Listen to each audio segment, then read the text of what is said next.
लिया। राजा उत्तानपाद ने देखा तो आंखों से आंसू बहने लगे। कहाँ फूलों की सेज पर सोने वाली इस टूटी सी चारपाई पर सोती है, कहाँ और महलों में रहने वाली इस झोपड़ी में अपनी गुजर चला रही है। समय का कोई पता नहीं है, कब क्या हो जाए। इधर राजा उत्तानपाद को भूख लगी थी तो रानी सुनीति ने जो सूखी रोटियां रखी थी राजा उत्तानपाद के सामने परोस दी है। अब राजा उत्तानपाद भोजन करने लगे। भोजन करते करते राजा उत्तानपाद की आंखों से आंसू बहने लगे। कहाँ 56 प्रकार के भोजन करने वाली इन सूखी रोटियों से अपनी गुजर चलाती है। बारिश में राजा उत्तानपाद ने वो पूरी रात्रि रानी सुनीति के साथ में व्यतीत की। उसी रात्रि के संभोग के द्वारा और रानी सुनीति के गर्भ में भक्त ध्रुव का विकास हुआ। बोले गोविंद भगवान की। तो महाराज अब जैसे ही छोटी रानी सुरुचि को मालूम हुआ कि आज तो मेरे पति मेरे सौत के पास गए थे, तो पूछने लगी आज तो तुम अपनी बड़ी रानी के पास गए थे। राजा उत्तानपाद कहने लगे हे प्रिय, पहले तो मैं तुम्हारे ही पास आया था, तुम सो गई थी और मुझे बहुत तेज भूख लगी थी तो मैं अपनी बड़ी रानी के पास चला गया। अब छोटी रानी भी गर्भवती हो जाती है। धीरे धीरे समय व्यतीत हुआ। 9 मास जैसे ही पूर्ण हुए हैं तो मैया सुनीति के गर्भ से बेटा ध्रुव का जन्म हुआ। बोले आनंद कंद भगवान की। इधर छोटी रानी के गर्भ से भी और उत्तम का जन्म हुआ। अब राजा उत्तानपाद के घर में 2 बालक हैं। फर्क इतना है, एक महलों में पल रहा है और एक टूटी सी झोपड़ी में पल रहा है। और क्या बताया है कि एक वृक्ष की 2 डाली है पर किस्मत जुदा जुदा है। एक डाली जाए हवन में एक से जल रही चिता है। एक डाली जाए हवन में एक से जल रही चिता है।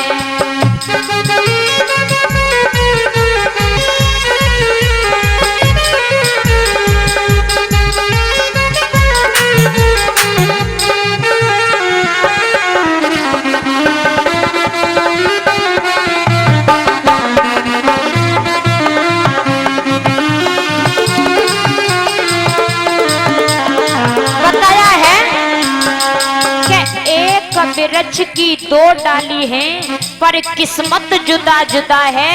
एक डाली जाए हवन में एक से जल रही चिता है। वही चंदन की लकड़ी से यज्ञ कराया जाता है, हवन कराया जाता है और उसी चंदन की लकड़ी से मुर्दे को जलाया जाता है। तो लकड़ी तो वही है पर लेकिन दोनों की तकदीर अलग अलग है।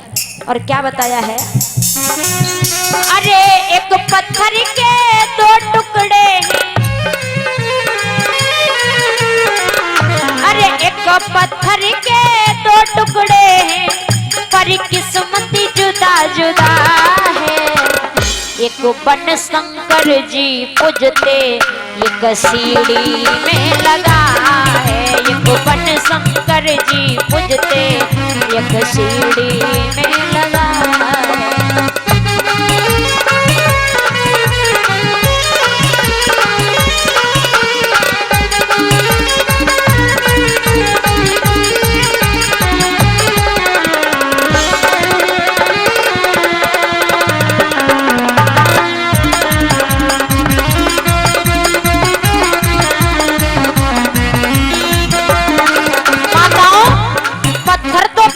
होता है जिससे और भोले बाबा की शिवलिंग बनाई जाती है।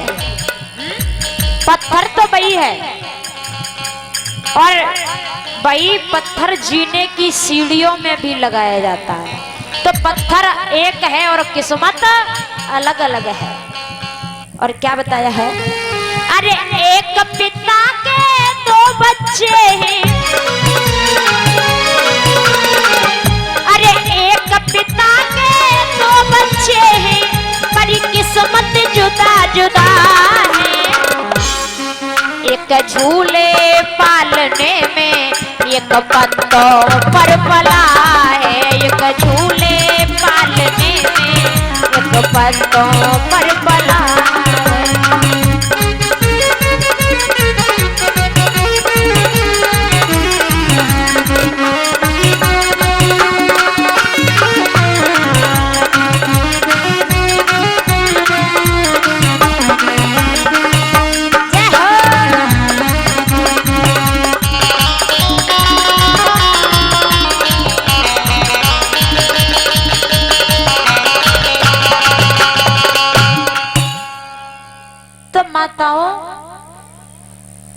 सबकी किस्मत, सबकी तकदीर अलग अलग होती है। अब धीरे धीरे दोनों बालक बड़े होने लगे। बेटा ध्रुव 5 वर्ष का हो जाता है तो अपने छोटे भाई उत्तम के साथ में और खेलते खेलते अपने पिता के दरबार में पहुंच जाता है। जब राजा उत्तानपाद ने अपने बड़े पुत्र को देखा तो राज सिंहासन पर अपनी गोदी में बिठा लिया। तो परीक्षित महाराज, तुमने देखा होगा चुगल तो गांव गांव होते हैं और चुगल को काम होते हैं छज्जे की ईंट मोरी में लगवा दे और मोरी की ईंट छज्जे में लगवा दे। और माताओं में ये आदत सबसे पहले पाई जाती है। 4 औरत जहाँ बैठ जाएं तो समझ लियो माँ पे गड़बड़ है। या तो सासू की बुराई चल रही होंगी या बहू की बुराई चल रही होंगी, पर चल जरूर रही होंगी, या पड़ोसी की चल रही होंगी। तो उसी सभा में एक चुगल बैठा था और वह चुगल ने देखा कि राजा उत्तानपाद ने अपने बड़े पुत्र ध्रुव को गोदी में बिठा लिया है।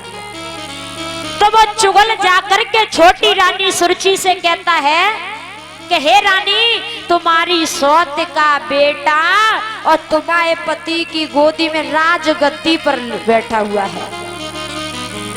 अब जैसे ही छोटी रानी सुरुचि ने इतने शब्द सुने तो दौड़ती हुई आती है और ध्रुव जहां पर बैठे थे बाँ को पकड़ के झटका लगाती है। बेटा ध्रुव जमीन पर गिर जाता है।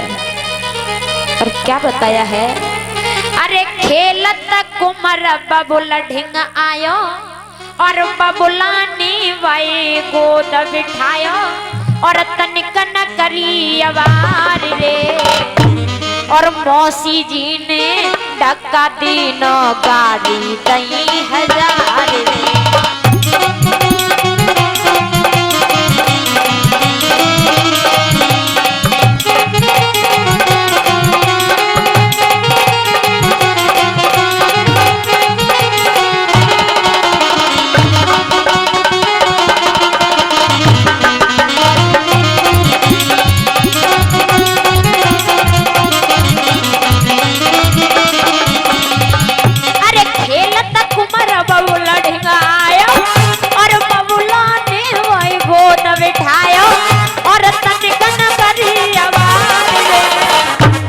और मौसी जी ने टक्का दीनो गाड़ी दई 1000 रे।